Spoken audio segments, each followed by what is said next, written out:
Ntu abalowozebwa nti omu ku bo yali amanyikiddwa nga ye Kenny Mukalakasa. Mukamuka video ng'oli agamba nange ndeka nsesemeyo kakantu. Kenny ng'agamba tojja sesemayo ko kantu.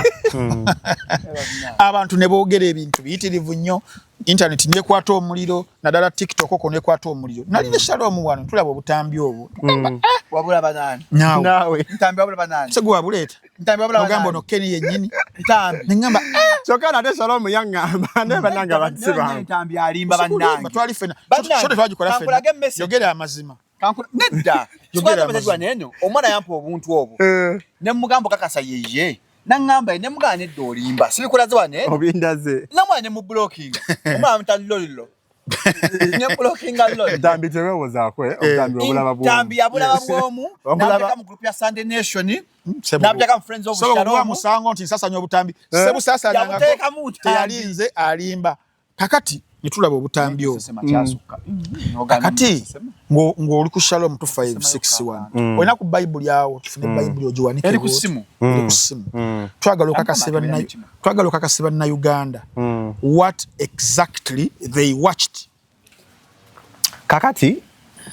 nga njogera misana tukunga tewali yankase. Kubeera Shalom bwe yangamba twogere ku bitone mugamba siri mwetegefu kubyogera keki. Sawa eno nayogera butambule ne banna mateeka abange ne bangamba please tobuvaayo okubaako kyoyogera ku ssaawa kozi buli kyoyogere essaawa eno kisobola okukozesebwako ng'obujulizi mu mateeka nangamba soke tumale okukola okunoonyereza kwaffe nga bannamateeka twatwala akatambi ako juzi mu forensics ku UCC batapute diri okakwatibwa na simu ki location ki na wabe kakwatibwa twakatwala juzi ku UCC bakatapute njogera misana tukunga tewali yankase video ezo zatambula bbiri zali videos bbiri video yasooka nze najimanyako I was invited nino omuntu yajja mu inbox era tugeneza nyo bane ebintu Shalom omuntu yajja mu inbox yange ya TikTok ina a private account nangamba Kenny nina birthday y'omwana wange naye akwagala nnyo mbadde njagala obeerewo birthday eyo obeere kolenga MC ne mugamba batinzizi okola n'obwe MC ne mugamba ng'omuntu bala kutuma omulimu nagamba njagala obeere MC ku mukolo ogwo ne mugamba nange nze nga simanyi that's not what I do nangaba mikwagade njagala kuba namugambye MC nze mukweta atenge ejja kwagala ennyo njagala ebeere surprise jali ngomwana myaka emeka samubuuza oyo mwana alaba Kenny Mukalakasa samubuuza myaka songa mukyala ngabo ngaba omuntu sente manyinze ngamba nnyo sente ngala abantu bengamba sente nyingi okumwejjako ne mugamba sente nyingi ngeri y'okumwejjako nanteerako sente nga tugenda nga nfuna suuti nozaba nali nyambadde suuti yali ya bbulu nga tugenda ku birthday nga ngenda ku birthday ntuuka ku omukolo gwali yali apartment zali side zeyo kajjansi ko eyo ku Ntebe Road nga omukolo guliko abantu tebategerekeka mukolo gwa gete nga bikimukyolaba kya gete nga ngamba yikati guno. The views and opinions expressed on this channel are those of the individual contributors and do not necessarily reflect the official policy or position of Shalom 256. Any content provided by our contributors is of their own opinion and is intended for informational and entertainment purposes only. We encourage viewers to conduct their own research and consult with qualified professionals before making any decisions based on the information presented on this channel. Welcome to Shalom 256 is happening we tugamba kaswe kigambo it is happening manya oli ku Shalom 256 atana subscribinga kindly do so abasatu mutwebaziza tubebaza twabeza ntambi emitwale ina wow twagikutte mu ngalo kwipi $1 kisiru celebrating achi ita subscribers bakuyamba achi shows ngazokola za 12 abantu chane baluma kala kwa yakola kwa Lotus Files ne mulemerera bano bajiroga kachawulira bajiroga sebo ne yamulemerera bajiroga abo ne gana bo bayisewe bya twafunya sabu emitwale ina thank you so much atana subscribinga please mtweka tekategwa subscribinga kindly akada okaseko so that you get notified every time that we upload ndabye comment ku TikTok nanga mbona mpaka champeza message tampa tsebi comment wala ka video boteka yo kutonambuza Shalom ona YouTube channel ngende ndonye kanyi kusomere wana Manange nze ntidde enseno tuba sijja kuwa kweyanjula balaga mu muntu gwobuzeemu request reply uno do you have a YouTube channel? I'm tired of missing information. Mchakade mulalu kati nzina mnembagamba yali yagwakadde nga wazengulu omulwadde yakava mu koma yakanda bagusose nze Shalom Hadadi Kawes wali kusha mu 256 wena lwana ne MC Mayanga yakave butabika bili ali mwesa bochera kuseti mutanye lwana Frank Ntambi sogera nnyo wabula Frank Ntambi yatuvuga mumbanya abawo mpola mpola lenda kuzo mwezi ero akubiri ziri lero ziri meka nya bidi lero sibjeza abadelu tushote nzenga bili Frank Ntambi yanjula atula nabatunjala oyanjula omugenyi waffe. Yes basebo ne banyaba bali ku Shalom 256 nange nyongero gata ku dobozo kubanga tubaniriza bano nokubiranga tubeyanza obudde we mutusuulirayo okubanga mujjo okubanga mufuna information yolaba notification ye ya Shalom 256 nojja nolaba information owenjawulo tuleta tukyaza abantu abenjawulo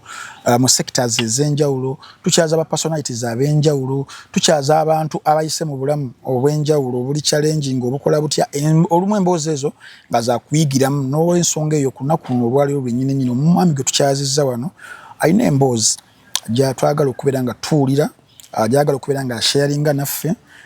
nga sina kubanga njogera manyage of course recently week yonge mu kitundu emabega waliwo obutambi bwe mwalaba mu ngeri gye mwabulabamu eyenjawulo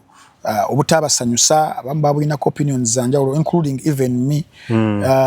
n'abalala okuba nti n'ebintu bye twalaba byatwesitaza nnyo ku mbeera gye twabirabiramu naddala muzikiriza zaffe zennono n'ebifanaganako weebityo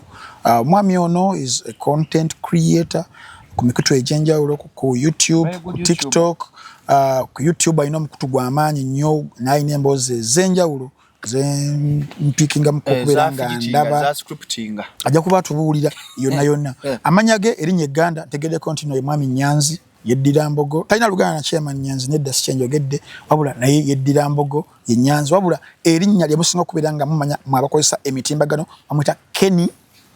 Mukarakasa community radio akwata akazindalo ka Mukarakasa n'agenda mu bitundu ebyenjawulo eyo n'abeera nga alokoma abantu abali mu bwenzi abakoze eki ebimu bagamba nti asasulwa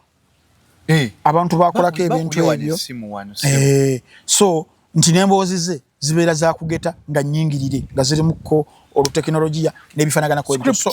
tugenda kuba tutunula mu mboozi ezo ebituufu byenjogedde n'ebitali bituufu yagenda okubeera nga abiddamu okubeera nga atuluŋŋamya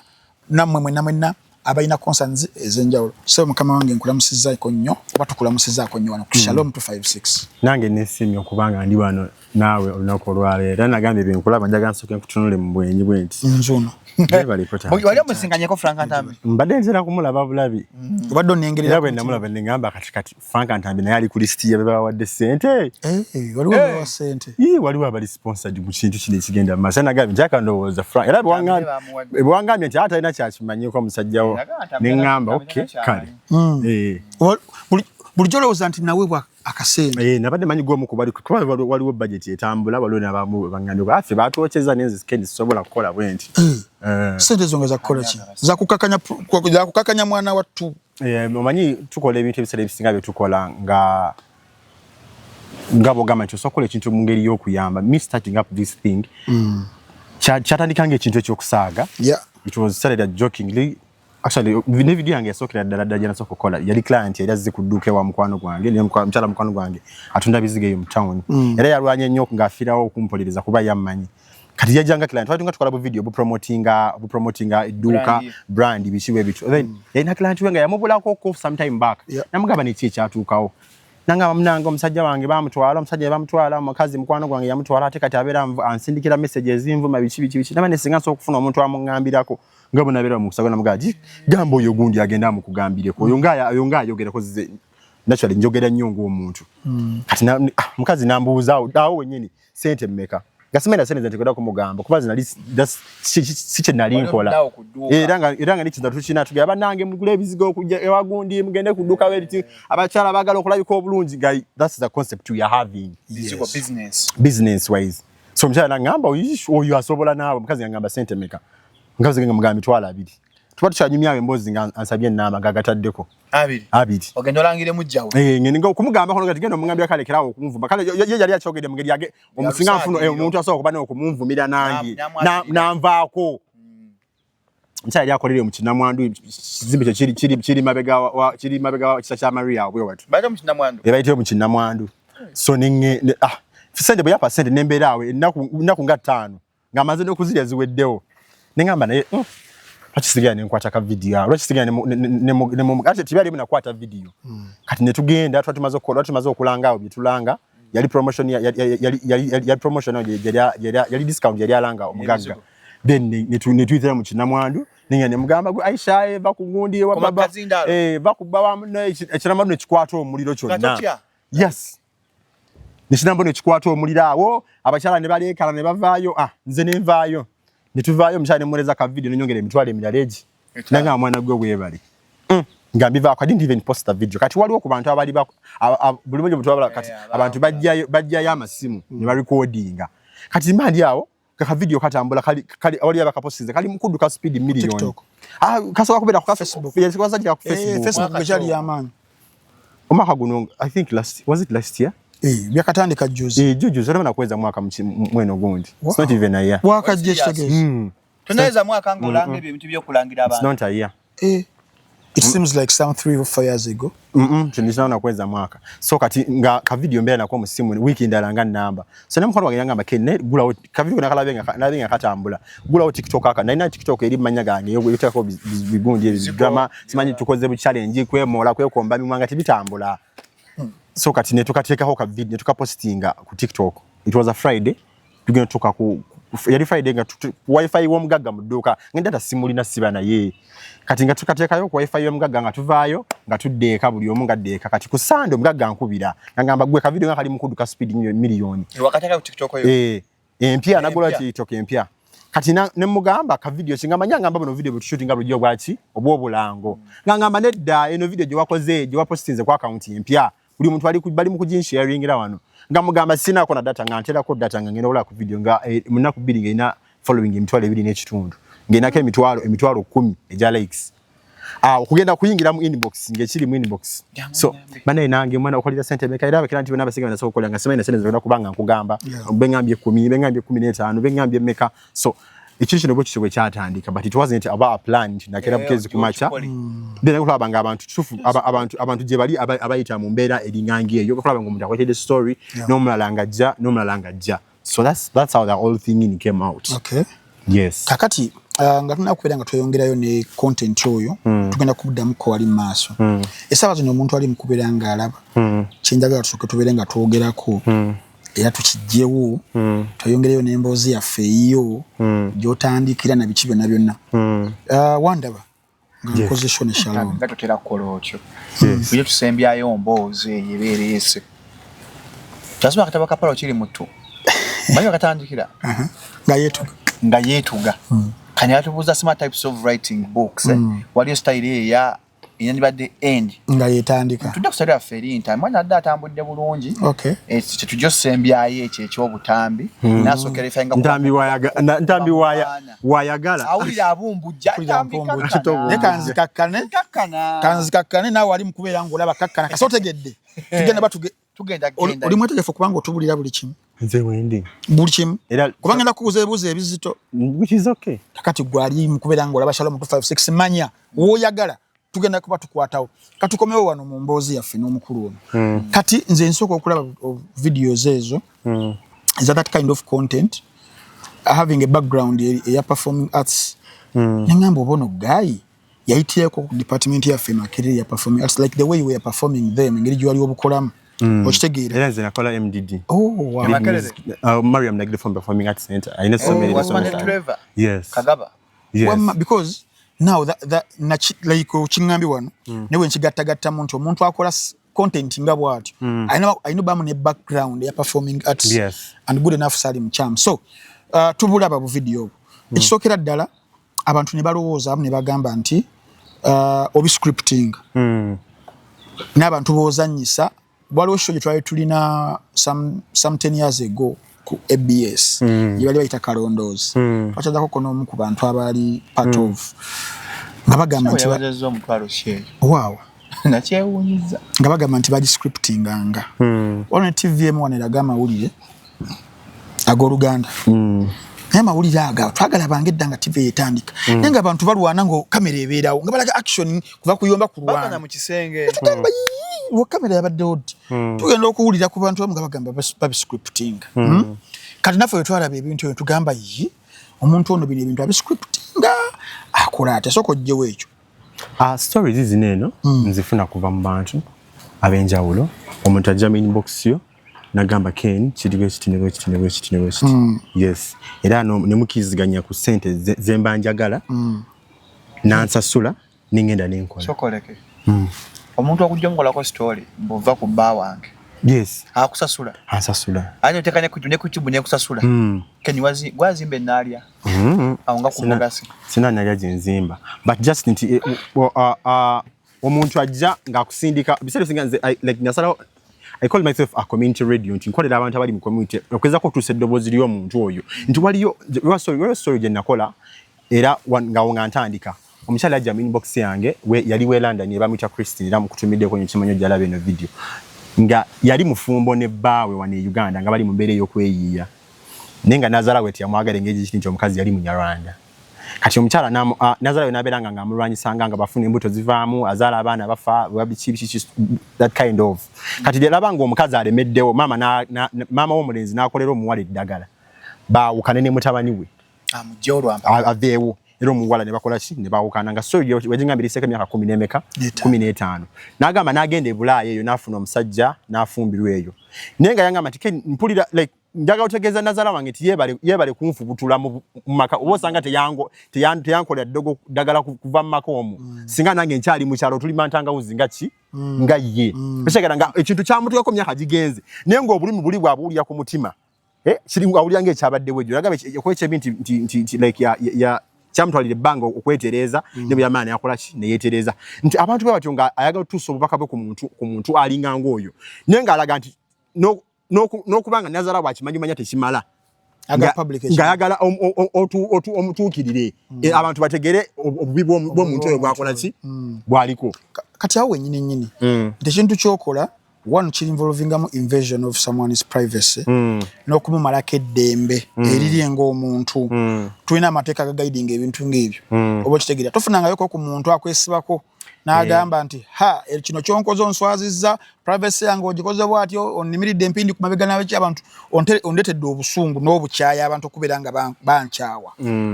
ebimu ku elements eziri mu hate speeches ezo nti oyinza okwogera ekigambo wano nekyo kyayisa shalom abantu abaani nga tisi kituufu. Do you first verify? Like how do you process nti omuntu akwetedde business kakano njagala onvumire shalom for example do you just cash in with the information gyakuwadde oba do you take an extra mile okunoonyereza ku mboozi gye bakuwadde kubanga tuli mu society nga tuyinza oba tuli ba rivals ne shalom ya business naye nga njagala shalom abantu bamuddukeko oba katugeze atunda nnyama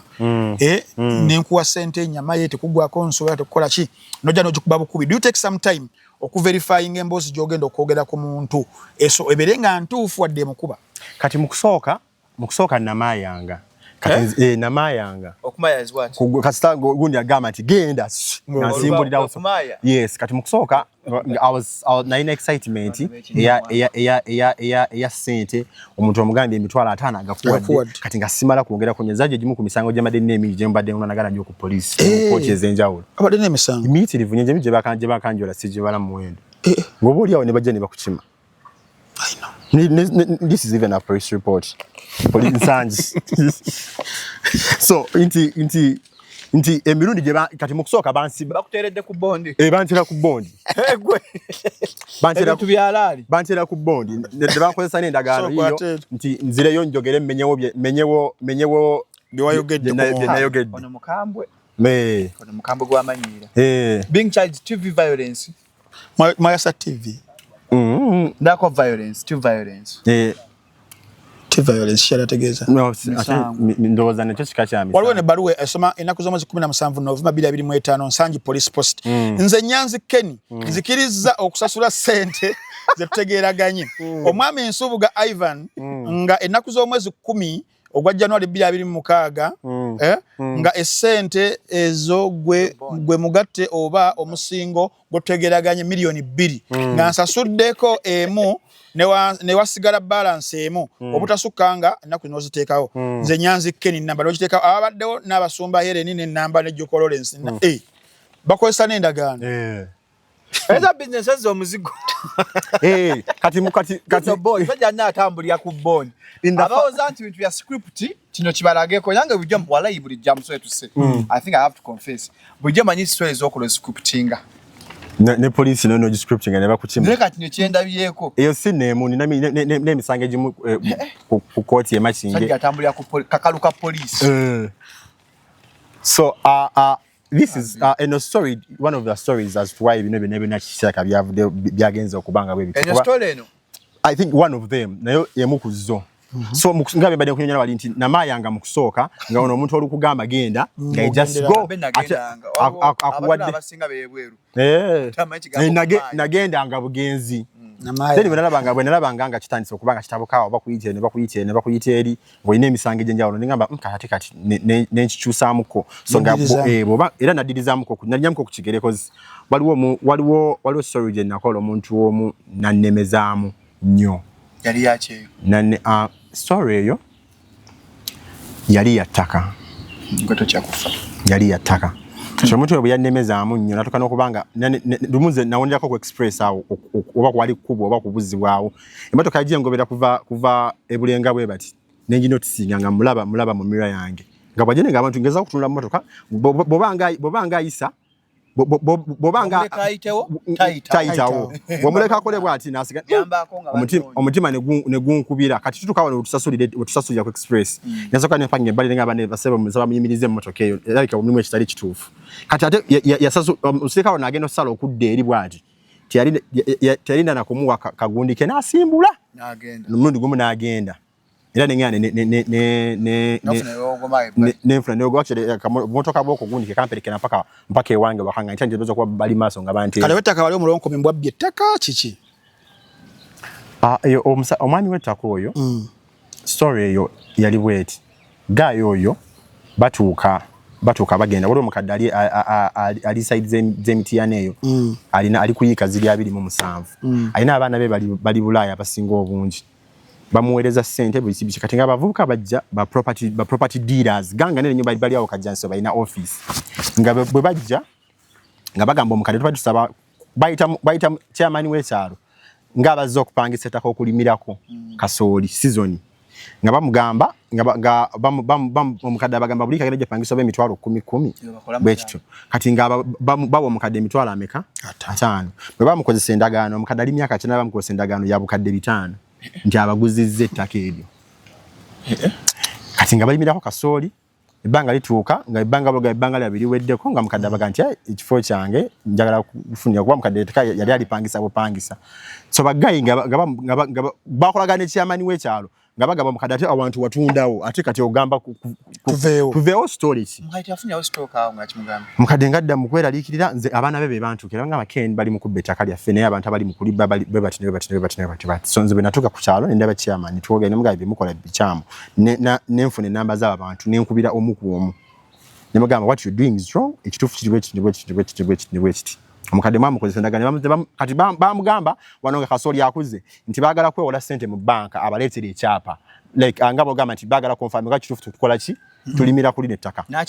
mukadde myaka 8 amanyi abavubuka bakola kati nga bajjanga okulaba kasooli nga bamuleetera ennyama sukaali enyama nesukali bawininge trust ye ba mukadde era bwe yabasawa ndi bagala kwewola ne bugana ne mama tetsawa kwewola ku gundiyo fe just bagala ko family nga tulimira ku kigutaka le mukadde nga najja gundi nga kola ki abana be bajja mini box baka aba banange tukoze Ken so nga nyingira muki mu gundi eyo bwe nabakubira abantu ne bantegeera ndowooza vanyuma gayi yomu nakwenda nga Ken tugenda njanga ku milioni 2 mwezi 25 zine nsonga zodi muto jja kuzisobola ne mugamba nti nanti ne bakira nti byenkolya basobola okumpa zisinga kuzogamba njaga tugoberere amazima noki n'obwenkanya lwaki mukola ekintu nga kineeno Omusango gujegwa actually mission ya bino byonna nganze kati mu kugattagatta kuba bagenda baddayo mu court ngina kuzomezi 15 guno mwezi ogwokusatu kati nga target yabwe yinza okubanga baba I'm just assuming tibabanga beba mukuba siyo mubanji nti bwebanga nga babade balowooza nti bino binagenda maaso ngenda kuba depressed ne galire mu nyumba nje n'okuddamu okulabikako mu court kuba twaliyo omulundi ogwasooka tugenda kuddayo omulundi ogwokubiri tibaso zinyize tukola ne zitajja ku air nga abantu babaga kembanya bintu bikole mu ngeri ya kyama nenga otaddeyo obwenyi boboti mu maaso so ebyo bina ebyatuukawo basooka kunumba ku express n'omuntu omu nankyalira nako elabanga ebyokubiri simu tebijja kwa nankyalira nawe nalindi nankyalira najja natulanga bwotudde wano eno nagamba Kenny simanyi kicho weste simanyi kicho oliko ne wandibadde ngo ojja obwenyi bwo mu kino ekintu ojja kukomekerera ngo fiiriddwa obulamu so tudiringa ne ba mafia bennyini ba mafia atenga bali very connected tafunanga kyapa ki anti musaguli mu court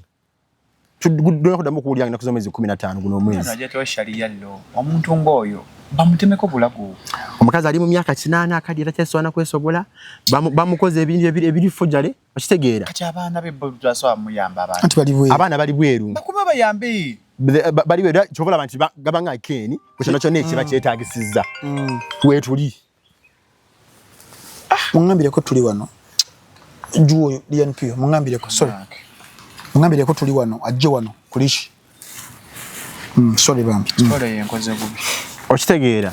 nti like tubereyo nga tulwanagana n'ebintu nenga ku internet abantu tebakimanyi kigenda mu maaso naye ng'oliyo olwanagana n'abantu yakuza wali nti bakwa offer million 25 no Ghana bano bali bakuwadde mmeka oba it was your conscious okulaba nti omukadde yetaaga buyambi now it isn't even about money nasoka nantunulira omukyalo oli omukadde nga bwafaanana n'abaana bengeje bali mukulajana kitegeera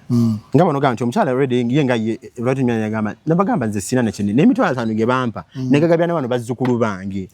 sina nakindi neetaaza ki sente nga bali mu kumukaka bambi nti yagutunda Oshega atenga chairman wekyalo kenyini kenyi na yali muki akirimu ekintu Oshega kati ngamba kati bagenda kuba milioni 25 Yes, it's good money to me. Sente ziba nyingi jendi. Naye omukyalo ono omukadde. I know. Abantu aba batalina ddoboozi nga tasobola tusa ddoboozi lwa nsonga ntono agamba nti ali connected. Awo nobera wanjawulo muko. Nze funya amasimu agenjawulo aganti satisa ne bakuweereza message eno ne bakuweereza message eri okitegeera. Nga buli omageza ko okulaba nga akuintimidating. Kati sobali bamanyi kino bwe kinaakola bwe kiti. Tekana genda kubeera mu nnyumba bw'ati asirika abeere depressed. Aleme kubeera nga abaako kyayogera ekigenda mu maaso. Nkyaliwo. Wendi. Kali yamukoze stories. I think it's one of kuba nyingi. Yeri mu court. Wakati kitwagala okumanya ekintu kyokola kyekyadala olina obuvumu okibeera nga kituufu tobi scriptinga nga biri organic bubeera buvumu okitegeera kiba kigenda kuzza emiwunyo mu ngeri emu oba ki endala otuwulidde ku eyo touching story eryawo njagala tutwaleko ko muzimu ku stories ez'abenzi gwe wali okozeeko story era embeera nejjanga ndalamu waliwo story yetumaze mugano okukola eyiyo Also je twakakola juice. Twakakola yakola ne gundi akantu. Je twakakola juice ku Valentine. Rosho je twakakola ku Valentine lwenyine. Kuna kulabagana na lwenyine. 2 weeks ago, 1 week ago. Yeah. Omukyala bali ba mukwano, they were friends.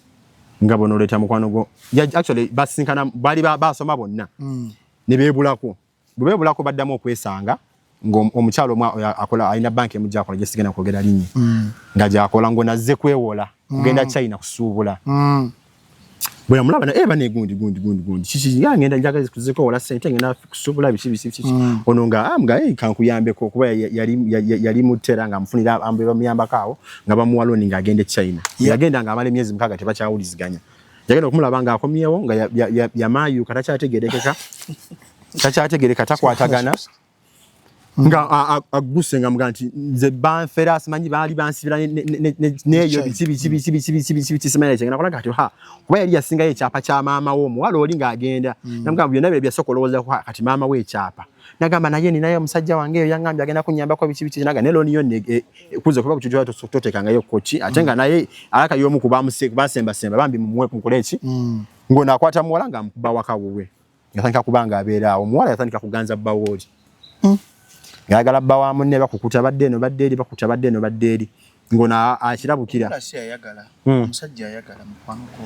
kale omusajja nga amwagala Nengo mwala bulabyogera ko ng'omuntu yafunamu ekirozo nagadala ko nayagala bba wange nga n'omukozi amugamba anti tokiraba bw'ova waka n'ogenda anko ng'akomawo nga babeera mu kafubo naani nawuza lugambo lw'abaki lw'abakozi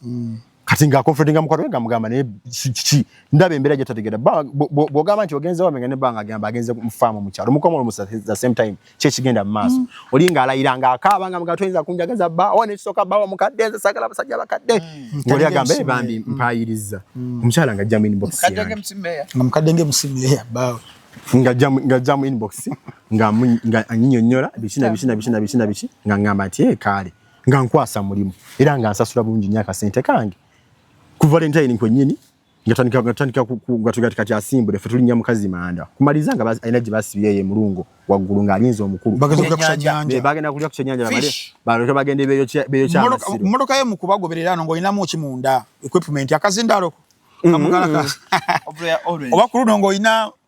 because omuntu aba ayagala amanyi waliwo missions ezimu tugenda kuddayo kukawo katono yala just otusigira ekifaananyi ti omulimu ogwo gubeera guzze oli aba ayagala evidence video evidence ti bano balondodde nti bali mu kikolwa oba kya public nze yaŋŋamba omuwala yali akyegaana lunyi kati naŋŋamba Ken bategese program bagenda ku meetinga sawa bweziti n'ekifo nakigamba oba nagamba gwe goberera omukyala yali alina WhatsApp ya bba mu ssimu ye yali alina WhatsApp ya bba mu ssimu nga baweereza omukulu message madaamu wano message ng'akola ki ng'agiraba kati naŋŋamba Ken ono njagala ensi etegere obubi bw'ono omuwala bw'aliko nga tusimbula nga tugenda nga twolekera omuwala nga twamusanga actually ebyembi yalina faani wange nga mmanyi bulungi nnyo nange bannange Ken konze kikyononya ndi konze leero nzize nnoonya gwe kennyini naawe ng'obikodinga nemugamba nzize nnoonya gwe shajja yali twagikola kati nemugamba awe nkusibira yes pempi ate kiki ogambye omusajja tomumanyi restaurant wendi mbasuwinga privacy nekwese no kulishi resort Kenya yamumukiza mutokira n'omuzindaalo oli omuntu those people are married ate nzije kola nagenda n'omukyala kennyini nagenda n'omukyala kennyini nomuleka mmotoka wanyewo nga wali nemugaa kati feka tumala okumufamira olwakuvamira omugamba namugamba n'ekirabo kye likwedde bba wantumye ekirabo kya Valentine naga nebe bulijjo ebikola ebya surprise koze ekwedde surprise nga surprise yemujjawe namugamba wuuyo kati betunulako bati baddamu kwesika mata oli n'azirika omukyala omu bwe yazirika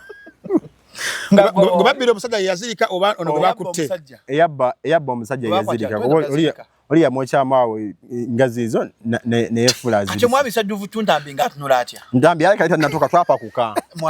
twakeera akanje omwana asobola okusuwinga ayinza bali azera musajja mulala era naye gundi kweri okulayo yansavinga loya we yansavinga akayazera musajja mulala intention tusu kunjina okubaji bagala obijjeyo yaŋŋamba nkwadde essaawa 24 ojjeyo vidiyo eyo ngenda ogitunulako ng'eri mukukola ssente neŋŋamba naaliko n'ekikyamu twesange mu kooti omukyala naŋŋamba Ken nze wendi kasanze client yaŋŋamba Ken nze wendi yaŋŋamba nze wendi alinga mu America alinga bakola ku nsooka zo ntambi office gyozzeemu ntambi genda onyoshisha guno musango ogumaze musango gwa ntambi twalina buli munene paka ntambi olwo munene gwe twatuukako omunene natuga nenkomawo nenca nenvuma embwa mwe temwaso tawesiganga omuntu kani nkubuulira nga ngakuwa ama wesige anti kakati ekyenjawulo Shalom kibeerawo nti nze ninganga TV nti I give out information TV 10 gano mazima gali mukomera bagasalidde gano mazima bagasalidde muganda wange ne Uganda so then bansuwinga I think court ya Makindye omusango guli mu court ya Makindye nga tugenda nga Dimples tonna oba ino omusawo muganda asibe emisango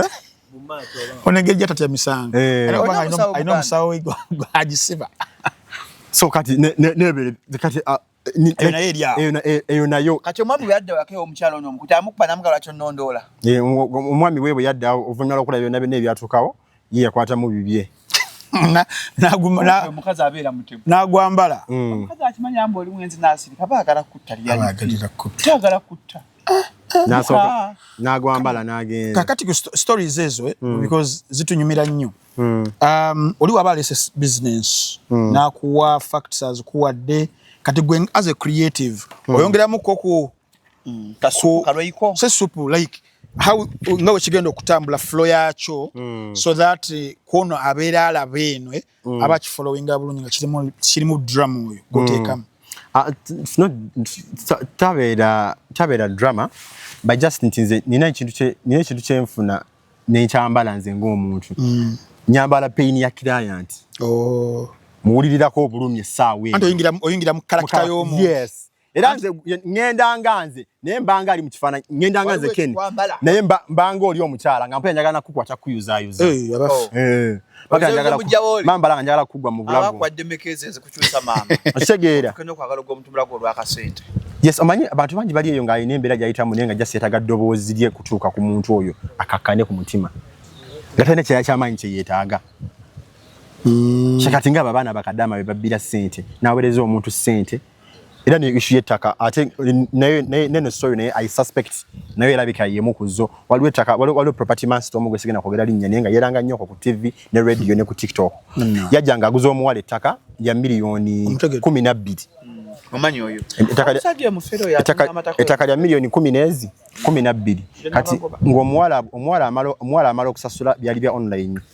omuwala amala okusasula agenda okutaka lyamuguzizza asindikayo omuntu ng'ettaka litengejja tobazi nga litengejja ng'olinnyako n'oseeyeeya n'osala n'oddeeri nekyakisiru mungetaka litengejja nga liri mu bbanga ettaka liri mu bbanga nga liri mu bbanga litengejja n'agamba ate kati mwandaga walala ate kati munguza walala biki namugamba kati namugamba kati oba otoyagalawo tugenda kukyusizaamu awalala omwala n'agumiikiriza omwezi ne guyitawo gumu 2 3 4 5 mwala nga lwakubira ku gaye yamugaye nga ndi bize nina byenchakwasaganya omwana wange yalwadde senga wange yalwadde embazi mama wange yalwadde empanama senga yalumye embazi geti bagikwese kugamba ngabera abo muwala excuse geti bagikwese ezo suru buli geti bagyonye bagikweka geti bagenze nayo so muwala nga jam inbox yange ngamba Ken wali omwami ali mu kunziba bwati kati saagala omwami ono bwe nagenda mu inbox ye ne tuwogera nina company gye nkolera etunda ettaka gye nnanga light properties kati saagala kumulumba kumwatakinga on internet lwansonga ajja kulowooza nti bali bakusindisa live company ne mugamba mbadde nsaba okwata ettaka lyomu bw'omana ettaka tolina lyomu wamudizeemu ki ssente ze wamubuuzaako olaffe abatunda ettaka tulowooza nirwaya nga LNP yanguzeeko ettaka niwa ne waguze nga LNP engeri gyafaanamu anyuma ku mazzi ku beach nenji musembe mwetaka nga litengejja ne musembeza beach abaana bana bagula online Shalom balaba bagala ebifaananyi era balaba nnyo mutaka Ken nkubira plot jongulidde ki ekifaananyi bwobanga hamukula ekifaananyi nga plot eri ku lukalu ate kati ku ground etengejja wasoma Bible ekitegeera sasula omuntu ali aguziza ennyanja Red Moses bwe yayita waliwo amazzi naddamu okukola client yagala labawo lukalu client abalowooza so gayi bwe nagezaako okwogera naye nimugamba nze mbadde nteesa mu Bulembrofu bw'ekitalo koze nimugamba mbadde nsaba nze nkuwadde weeks ennungi ezi bbiri either okwate poloti okuba olina amataka mangi omukyusize kwate ettaka eriri ku lukalu olimuwe oba muwe sente ze milioni 12 okole ki ozimuwe gayi nangamba Ken mbadde nsaba tuve mu kulonda nsasule omwana ki sente ze netukwana endagano enaku z'omwezi 5 gi wagenda ku office n'okola January nedda namukubira ate nza namukubira essimu buli kye twagala naye nakirekodinga ye kyatamanyi buli mbojja twayogera naye yonna nagirekodinga ng'ebyo biggwa okolanga ntambi ng'ebbanga liyitawo omuwala nga kuzituka ze twateesa zalina okubeera omwana ki omwana ssente nga oli kufiira ku simu yange asa oli kufiira ku simu yange onkubira Ken kiki kikyofaa ki lwaki buli kunwanyisa wala kusoma bizinensi yakutaka omwana alina obujulizi gayi n'ayombera ddala wali omulwana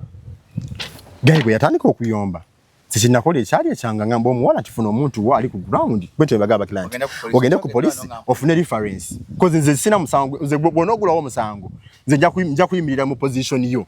ng'omwala agenda kugulawo omusango ku police nga tunoonya musajja wakolera ngaleeta ssente z'omwana kikyokka kye tukwagaza era ng'akwata ssente z'omwana nali njikutte bulu nnyo ngenda kugita ne cheche nagambe ngano gaibe namposting ono bagenda gamba ati ajawoza njagala kola ki njagala kumukuba kukuba business ye bichi because okolera ba ne tuogerawo ne tukivaako nakwata senezo mwana nakola ki nazimu milioni 10 ya milioni 12 kati awo twalo nawe lwava omaka tujjo kikatagata frank sajja ine ntalo nyingi abamu sajja yampereza message nga nkambwe mbanzi yesimbo ento jikuba screenshot najideletinga nange nakira ndi ngenza okubanja yangamba gokuba business ngenda kuteeka mu ttaka kumbe namu recording zedda wala gamba underground yangamba gwe ngenda kuteeka mu ttaka gwe yanga so binji kata yo guy ina nakabinja kali yakola amabega kawo ngabona okungana kati kanfu ne bagundi baberenga babera bavumono mu comment section ngababira okuba omuntu wala face je wala account je wala byejo nolwalero gayi kati they wanted bali ban settings nga bapitidde omulimu first of all na eteka yange limunyoka ngeje nkolera abantu side emnengere kange nyigirizibwa ne sanyuka the meeting aba client bange nebisinga tubimalira ku ki sindika spy hunter tubimalira ku simu abo oligo ndi manager wange Sharif na agenda kati guy nampita ngayagala kumpa diru ya yali ya kulanga simanyi hoteli nyakuwa hoteli yange eri eno kansanga jangu twogere bishi namugamba kati soko mpereza amafuta natema amafuta ga mitwala aga emitwala 5 nengambi ino diru nungi nawe tugende twogera tokulanga obulanzi hoteli mbangenda bweti omutima ne gunkena yegwe Ken muntu kigogama tizidikira amafuta nakweza amafuta ga mitwala 5 wali egundi mutima gwange mutima ne gwesika bajajja bolo boogera ne mugamba asisobodde kuzanya jonchira kyagala okukola tukimalire ku simu nja kujja kankuwereze contract tubikolere ku simu nja kujja ku shootinga atatano ge ngetinze biza mga sisobodde namba atatano ge walidde mala governor yokobera bize namuga sisobodde shaba siba nnyo bwe yamala nagamba gugenda oli enkoko yo naye bwotesonywe family z'abantu byogenda okuba business z'abantu gwe muvubuka gwe ojja kufiira obulamu mu bintu by'ekisiru by'otamanyi sigwe muddu gavutika mangu n'omulambo ne bagukweka mulambo ne gakutegula osegera zisere zizenga zitukawo nesare nalo client yankubira simu nga webulaya egundi agiteka ne ku TikTok yange nantwala mpaka eyo ku kizinga wakati ngambe nti bawange tubabadde bali babera bulaya London nga bafumbo banze emyaka 3 mu bufumbo ne bamugambe bawo yakomyewo Uganda aligenda kuwasa omukazi omulala nampereza ngalongo nakweza nebiwandiike biraga nti babadde bafumbo ebulaya myaka 3 nangambe byonna bigenda ogenda maaso Kenya ogwo mukolo gwa kiyayi ndagala waliro yo lyoko gwimiriza nangamba ogenda kumbako mala yakazinda ya kukube sasi ndeka kumbaga laba nono Shalom bindako wano muchachi yaganti father wagambia waliwa inesonga wakanya ngala gambia miroga mesi banange oyo mwami mufumbo aina muchala we nebifananyi n'obujulizi bibino walaso okikola nali ngenze lakubandi ate bali bagala kumuzita busi yali set up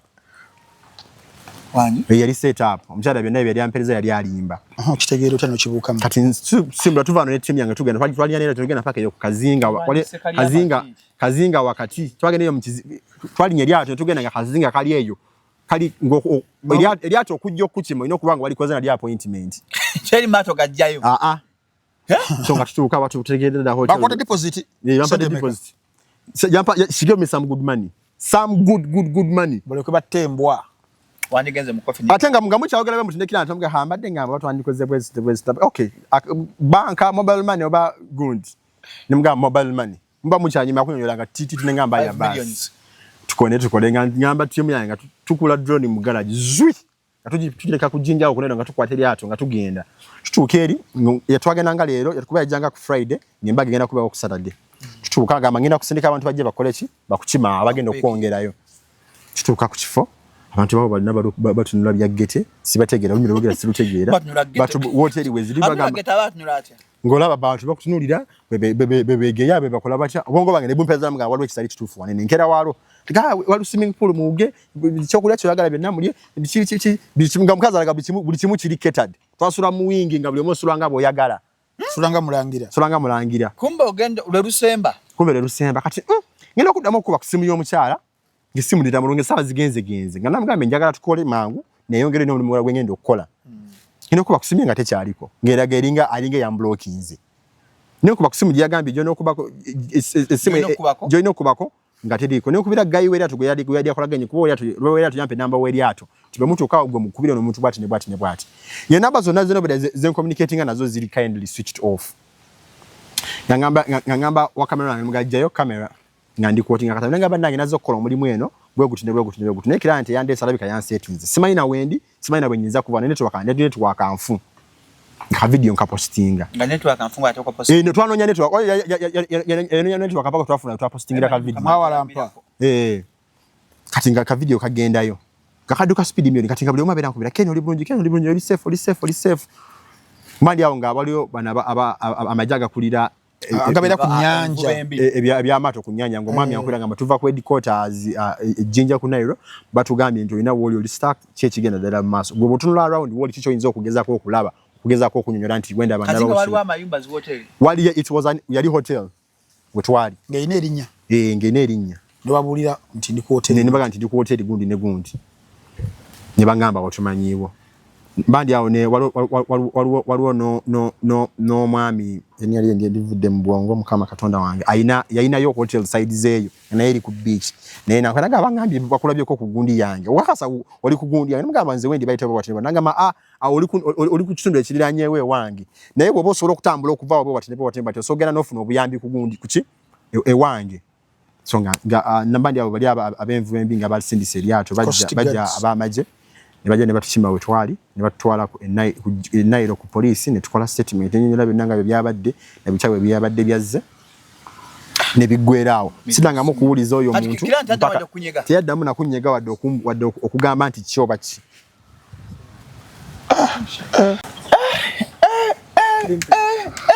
teri mulimu mwangu so izo haso zetuyitamu taddanga mu kunyega client tiyaddamu mpaka nakati so kimanyi kigendera kye kyali ki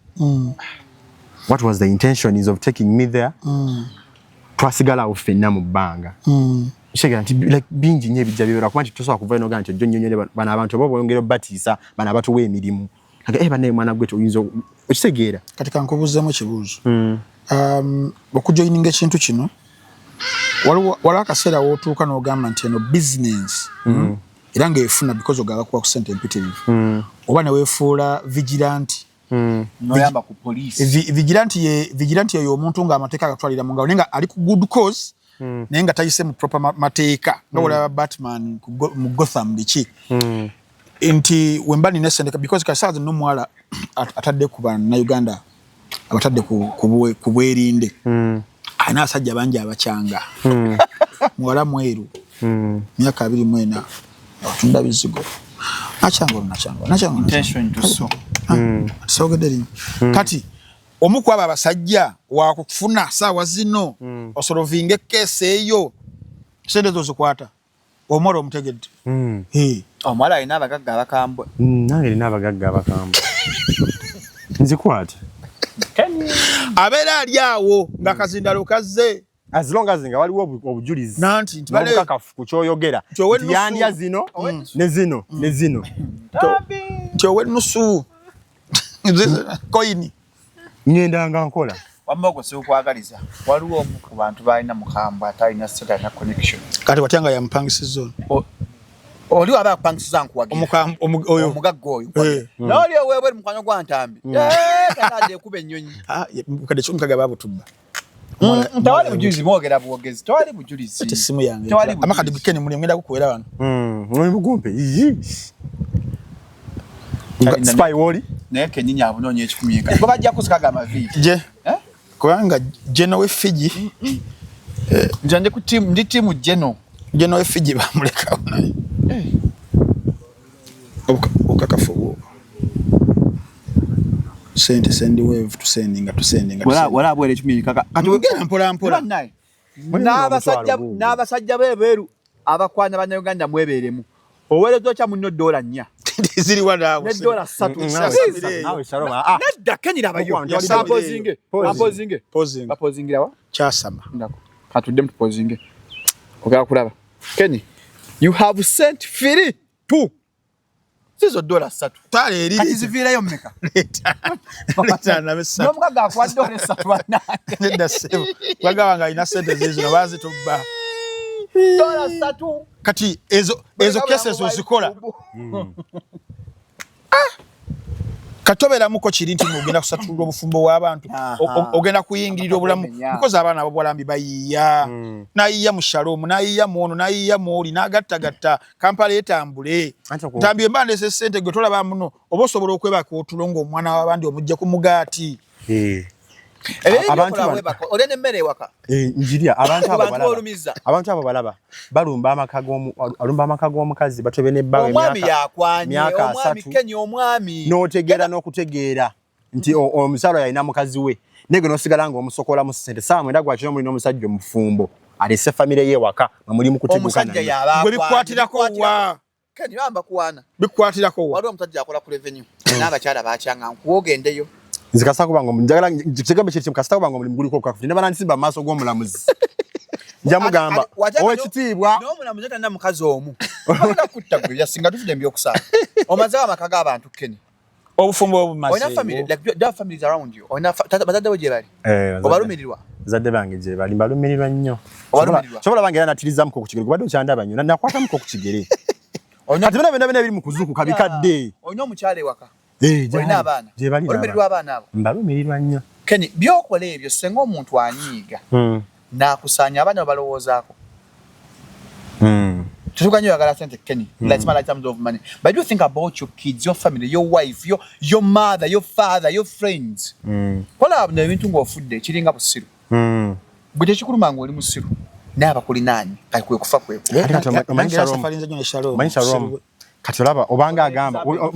omanyi wobeera awo n'ogamba nti wabula kati balayi bino mbikoze eki kuno byombi olina omukyala olina abaana olowooza ku baana abo baana bato you look young eno sitagamba you young you look young olowooza ku baana abo n'ogamba bino byenkola tebyafectinga abaana bange no kati bulijjo mbadde sifunanga time kutula wansi kukirowoozaako naye kukyabaddewo that's when I thought of it ngamba kati omwana wange bwakula bwakera ku makya n'akula ng'alaba ebintu nga binene weebiti ddala nga baga nti taatawo yatowa obutambi okitegeera taatawo n'alyoka agamba oba aseseme awo tugenda kugendawo katono njagala tusooka tumalirize ekintu kino weebaka abantu boolumya weebaka olya emmere neebaka ngomaze olumya omuntu omulala jasa kuba byatuuka ekiseera nebanga tebikya nga sikyalina bulamu bwange nga nze Ken nga olina kuba ng'obeera mu nnyumba all the time cause lumu twagendako mu bbala eri awo okolola ne mukwano wange era avudde bulaayi eyo nangamba Ken tugende tuvibingemu towards December awo tuka mu bbaala nga tuteera emyenge egy'ebbeeyi ne bagissa ku table tugenda okulaba ng'abakyala abali mu bbaala bafuluma bakutta obusawo bati bafuluma bafuluma ebbaala nze ngamba oba bali mu katemba kumbe genzi ne mukwano gwange gali genza gali bandi awo nga waiter angamba manager w'ebbaala Canada asaba kwogerako nawe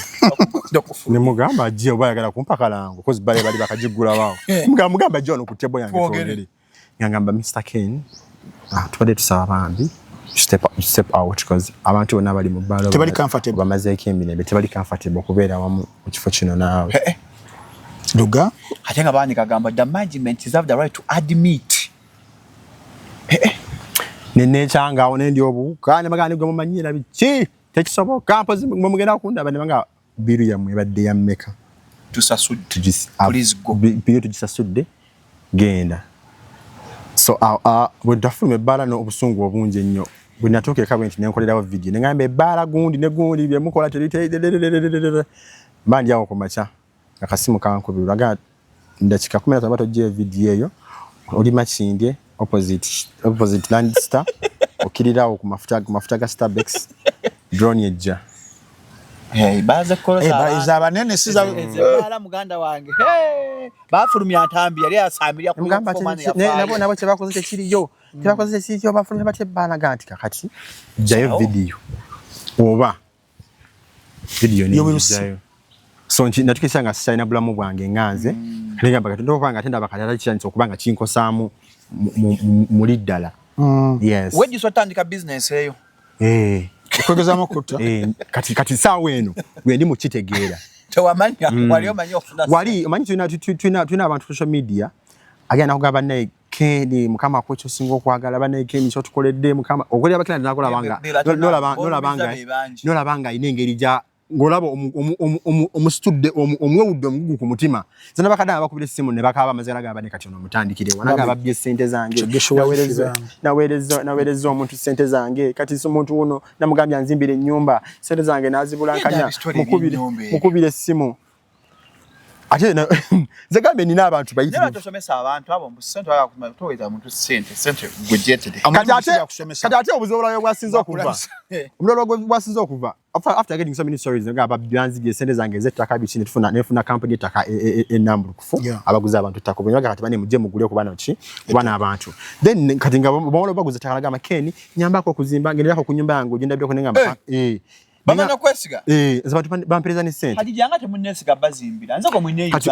omuchali yasoka dalo ku pasena ga kenjagala onyambeko kuzimba ennyumba yange nenda banga chikola nga kati let me create a company nkola Ken Construction and Property Management kati abo wavudde akabasa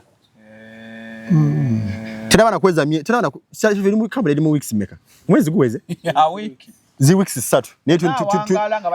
tuna emirimu nga 8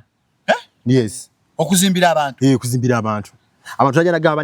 nawo mwami gundi wesijja kwogera linnya miyo bukadde 405 bwamana ngamba bajja kuntwala ku musawa ajja kundoga ajja kunzawo nnyo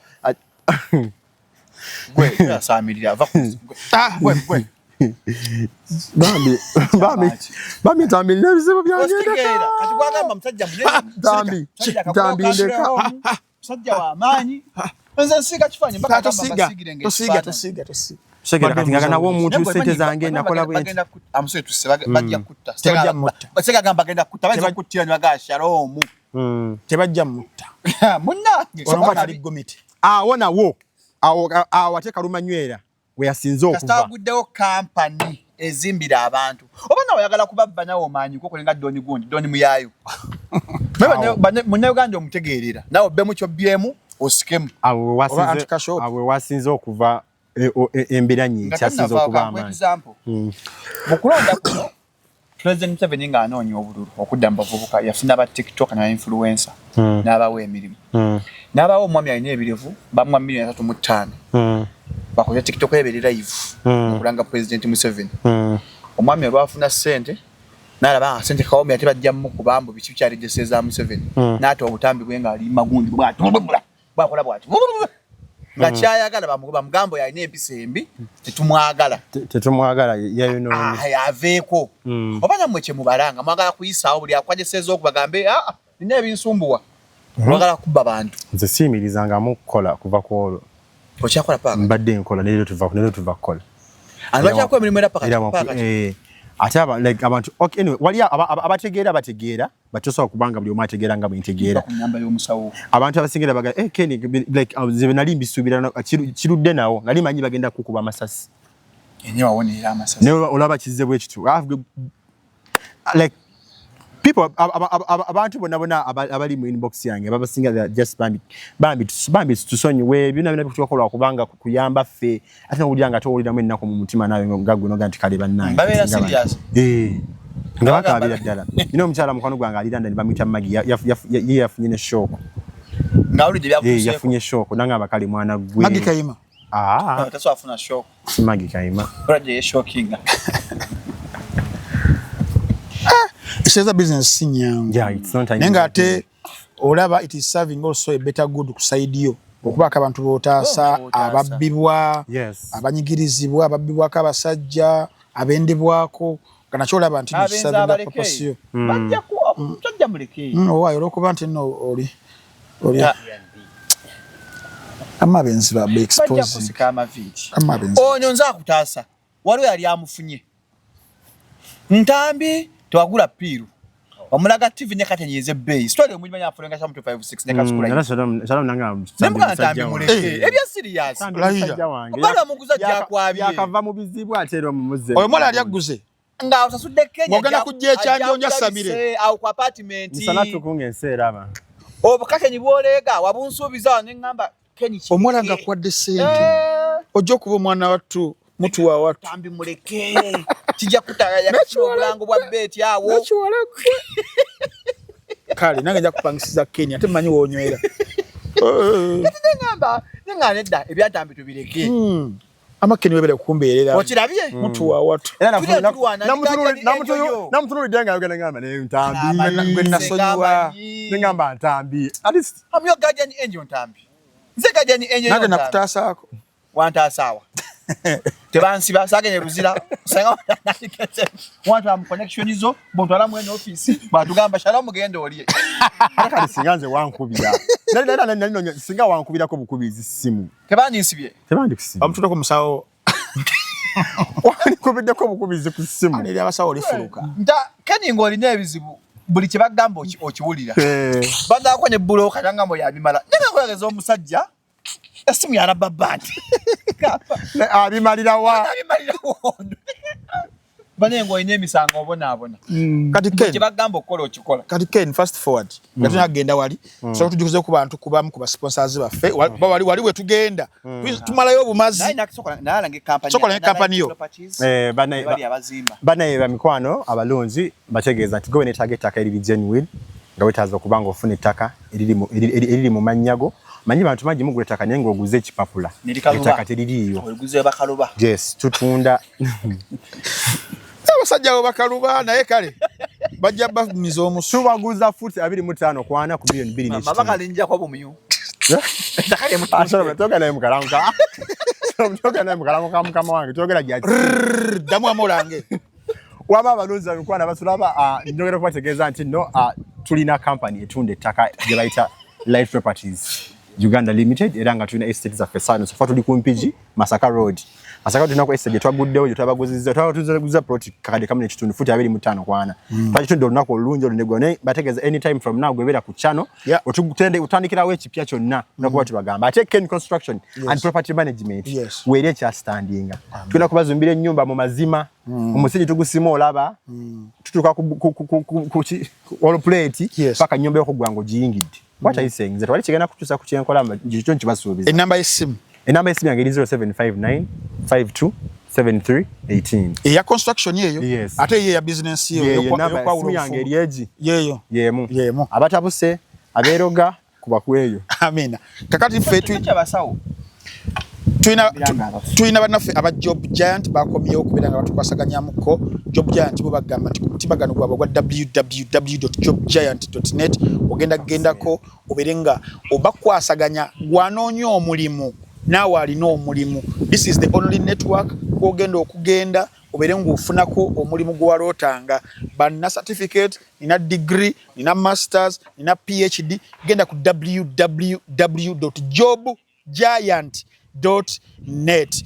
Otekeyo CV yo gwagunoonya. Bano basobola n'okubeera nga bakuyambirako ddala CV yo nebabeera nga bagigejjesa ddala bulungi nnyo ne bakusettingira interview n'omulimu omuntu agenda okubeera nga akuwa omulimu embeera nebeera nga etambula bulungi nnyo mu ggwanga erya Uganda, mu East Africa, mu Africa ne mu nsi yonna. This is the only network ekola mu nsi yonna ku lw'emirimu. Tulina bannaffe essaawa zino abaagala abakozi bayitirivu nnyo, emirimu gitu overwhelming muyitirivu nnyo. Kati gwagunoonya ogw'enjawulo gyonna osomye eki okola mu ki profession yonna genda ku www.jobgiant.net oba wakubire ku namba y'essimu office line eri 0749 052 000 kanjidemu 0749 052 000 office line yaffe gikubeko gwanoonya omulimu bagenda kubeera bakuyambako kulinkinga ku your dream job. Tulina kuneli puzzle bibi ne views ndabambi sali official tazali yani P. Alien P expert analyst. So tulina bannaffe abalaba muno watch ye kugamba nti ku mitwalo 3 gya Uganda subscribing ole films zenjogere ba VJs ba Uganda bonna, VJ Junior, VJ Emmy, VJ Jingo, VJ Tom, VJ Ulio, VJ Mox, Boli, VJ yenna ku muno watch jali oberengo laba films empya dala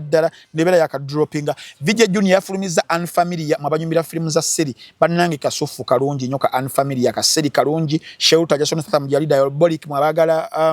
films za horror jali namunange naka films Shalom Kendi mukulaba ku muno watch kenjagala olabe bakayita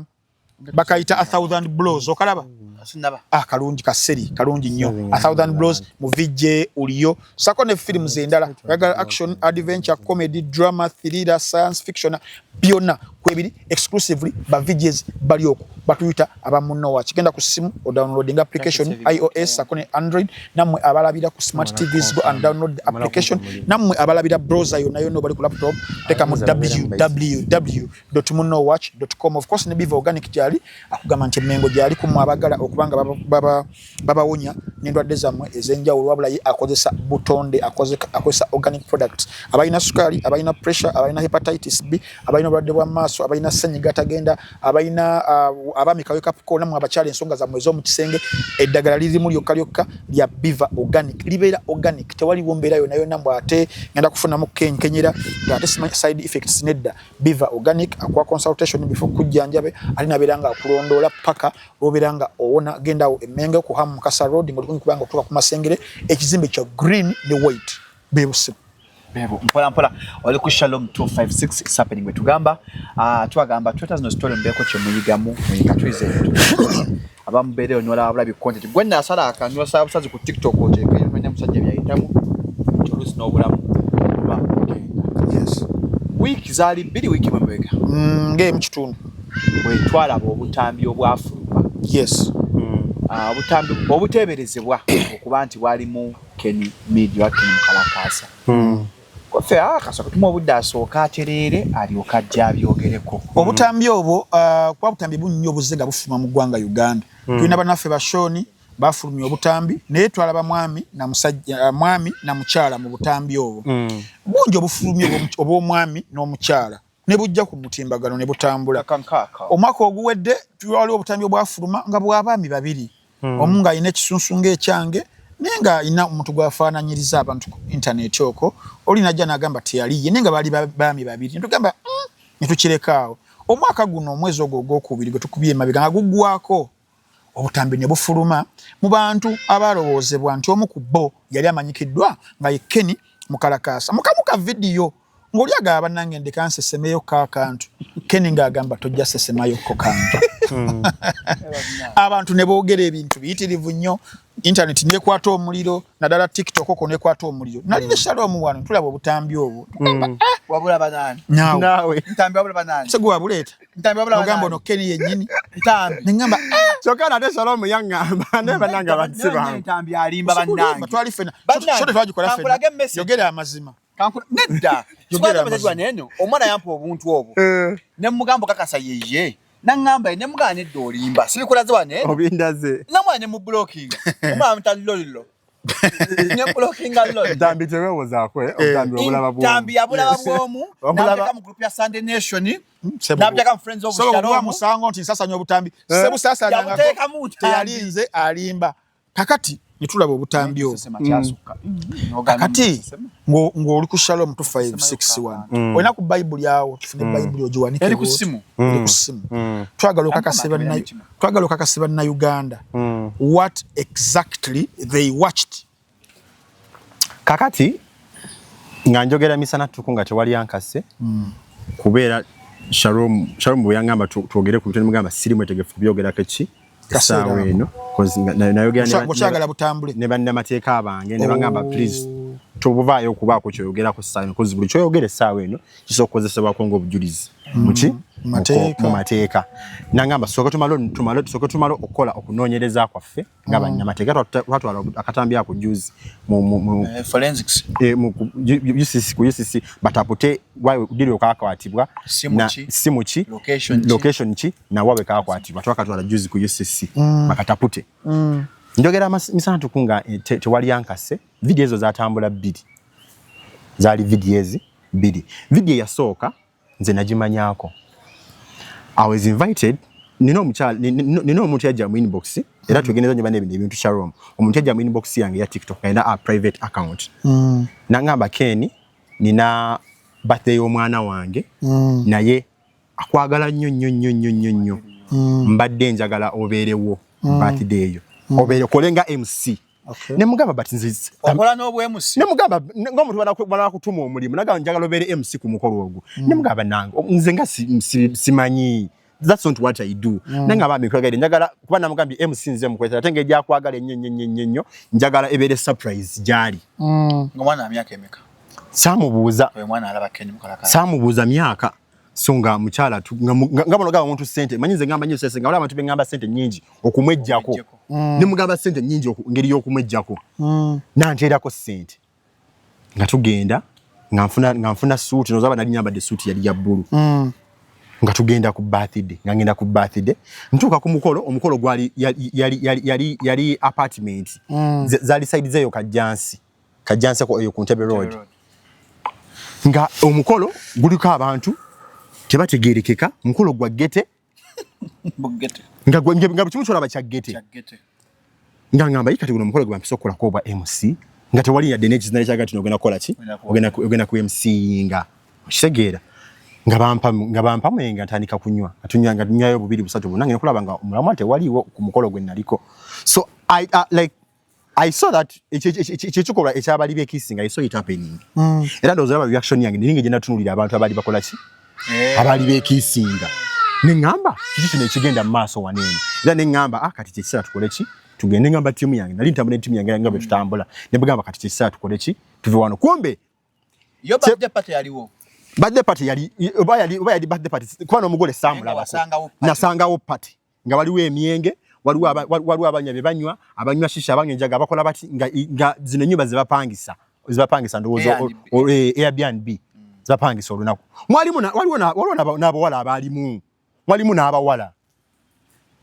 nga tusituka nga tutwabadde kikano zalinga ndowooza nga asatu kwana nga tukwate kubo nga tugenda wayitawo ebbanga wayitawo like that was yali ekyo kyaliwo towards the show yaliwo towards when I show omwaka oguwedde mba ndi awo nga show neetera otuuka ng'omuntu ajja mu inbox nga ngamba Ken nina akatambi kunjagala miliyoni 2 eza Uganda kiseeko omwaka mulamba no December wano kyebaddeyo mu December waneno nga 18 nga ngamba njagala miliyoni 20 nga mperezaako ne audio waneeno nakuba nagiteekamu zekinakola nagipostinga nyetekako posta ya show yange lija akuweereza akuye wadde omulabe umbwa kali let me see here when what's happening otambikala bwange natundanga bw'etaano tambinga bwa bbeeyi biddemu kale nawe muganda wange sobola neza twalina obutambi bwange nsiba nti waliwo obutambi nabutundanga seegaana era gyebuli gwe omwanika waffe ojja kulowooza nti oli mu kukola n'oyingirira bulamu bw'abantu bw'ogenda oyonoona musajja gwe tukakigamba amazima olowooza nti okola n'oyingirira bulamu bw'abantu ensonga lwaki abantu bakola ebintu ebimu babikola lwa nsonga olayinza okuba alina gwe yaloga nga yamuluga lwa nsonga nalole naye ayinza okuba yasooka mumuluga ekyo kankuwabule bwabuze ebintu byokola mbadde ntera obbiraba naye nkuwoni nga buwoniza olala ogenda kuba ng'ottibwa ate olwa bakuŋŋambako edda nti nno byokola si birungi naye baasirika busirisi olulala ogenda kuba ng'ottibwa buttibwa kino kakikulayirira olwali okitegeere bajja kukola ekintu ekikyamu kyolifa tewerabidde wesonyiwa obulamu bw'abantu ojja kulowooza nti oli mu kukola naye ate oyingirira obulamu bw'abantu bwetambulirako bajja kutta message enkanzi ate nakiddamu maanyi bijjeeko nze oyingirira obulamu bw'abantu ogenda olangira ebikisirusiru byokola ebyo oyagala views nakulaga linnya nti olaga views naye bajja kutta I promise you bajja kutta bajja kukola ekikyamu be careful with people's life kyokola golooza ofuna views na ssente naye bajja kutta I promise you bajja kutta oluvannyuma lw'okufuna gundi eyo namuddamu namugamba kimu nyoka amazzi kyona kyosobola kunkola nange nemukanga namuwemula kati nemugamba sizirina ssente nemugamba miliyoni 2 sizirina nebigwawo twamusaako kubutambire kansooke ndabe samugamba kati ngabo nogamba namugamba koma nnyoko bute butambule bwentyo bwe naddamu omuntu nebiyitawo tomumanyi anonymous number nga simumanyi so omuntu oyo yageze like abantu bagezaako ngeri y'okunnumya kati ku show olunaku olinayo show yali ngenda kuza mwezi 18 December ku Bat Valley Theatre bali bagala kunkwata ko lunaku lwennyini laba ate nga bogamba nti nagenda nga bonogenda okusaba security ngo noted event awantu ali nagenze n'ensaba security police yawe okumpi kati bagenda ogenda nga baganda n'omuntu gwe twagala okwata simanyi biki kirode nga nagenze za netegeza ne deport za ku police ni kigana kati omuntu azibazenga like as sigama nti omuntu omubuli omwe yakyayiyiza osokulaba nga like bagezako kunzikakkanya nga bologa nti kiki kisobola okumenyona ne kimuteka kuki ne kimuteka kutaka abantu bolumize balina obusungu Kenny so nagendo nalindi awo nga bangamba obutambi batadde obutambi obufulumye buli ku internet butambula kati nga baona abantu abandi okumpi basobola okulabona naye nga bati okola ki nga bati okungamba ola bali mu bukukulu bali bati pako omubwe bweyevaamu omusajja ngo tugane wa security nangamba Ken bannange kino kiki what's this kati nga basobola kundaga kalira akatambi kati nesoka nenketegeza bunyone ngamba yi kino nonaku nkola ki ndujukira I remember this day. So I went to wansi nenga tenegamba okay so kati that was the plan of me going to an event fully paid bakuli kati olubanya olwokulikodinga ekyo kwe kugatirako bino byonna kuba video banga nyingi nyone bata mu season banga impitirivu nnyo bazita mu season so kwe kugatirako video enendala erimu agamba mu nenti sesema teyaligo. That's not me. That's not me, and I have no idea about that. Njengo tola wambula wonza kwezo twala serious kani bayinza okutta nga tuvudde mbyo okusaga ate kati wali ekintu nagambe Shalom nti wali ebintu ebibeerawo nolowooza nti just omuntu mpaka omuntu atuko kubanga akola ekisembayo that's when you realize noga nti kino ekintu kati kikrosinze nolemerawo abazaako ki kemanya message enkanze serious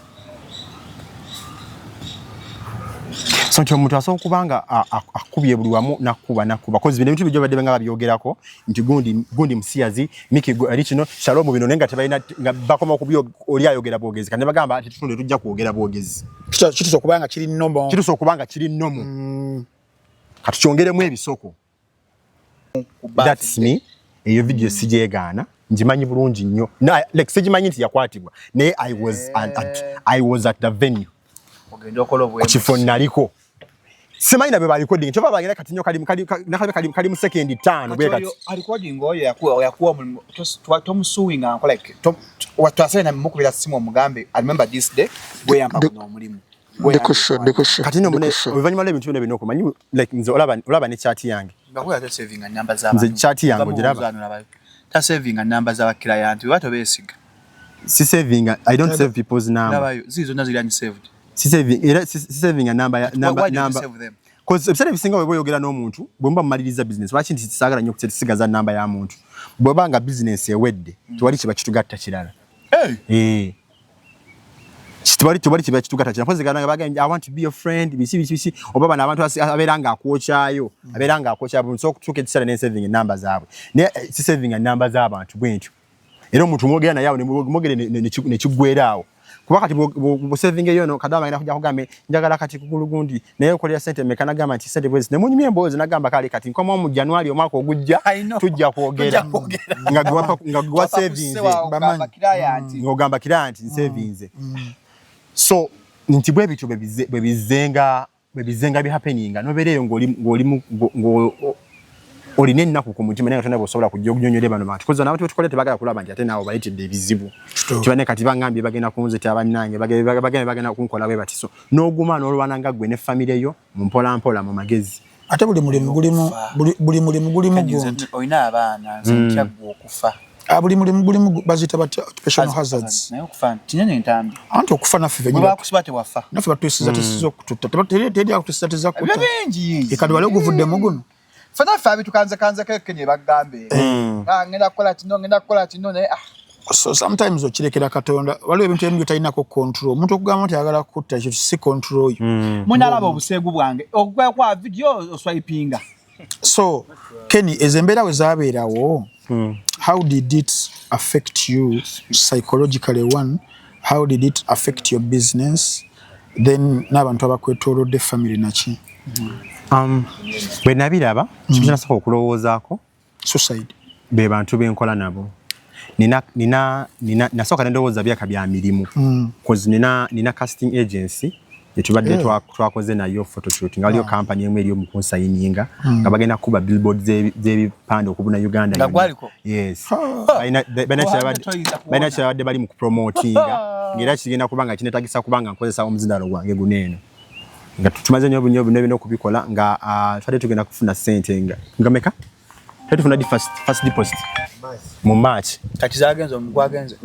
so kinasoose okulowoozaako it was that contract nenga Mukama Katonda wange eno deal bino ebituuka ku baana abantu I might lose it nenkubira casting agency nabagamba nange waliwo ekigenda mu maaso bwekiti naye sikinaako idea nze ng'omuntu nangamba Ken twabirabedde ne tugenda kwogera kati kadiru kakyali kati bwe bangamba bwe batyo omuntu gwe naddamu okulowoozaako ye maama wange ningamba Nabasumba yeddira nte Nani mbera konjao ningamba Nabasumba agenda kukitegeera kitya kino kati sister wange ye nabiraba kuba yali nnyo ku internet nnyo bwe yabiraba nankubira ngakaaba bwe yankubira nali sinaba ku breaking ako omulundi ngamba ye ngakaaba sister ngagamba nange Ken bino bise bigenda maaso nange biki ne mujjako ku simu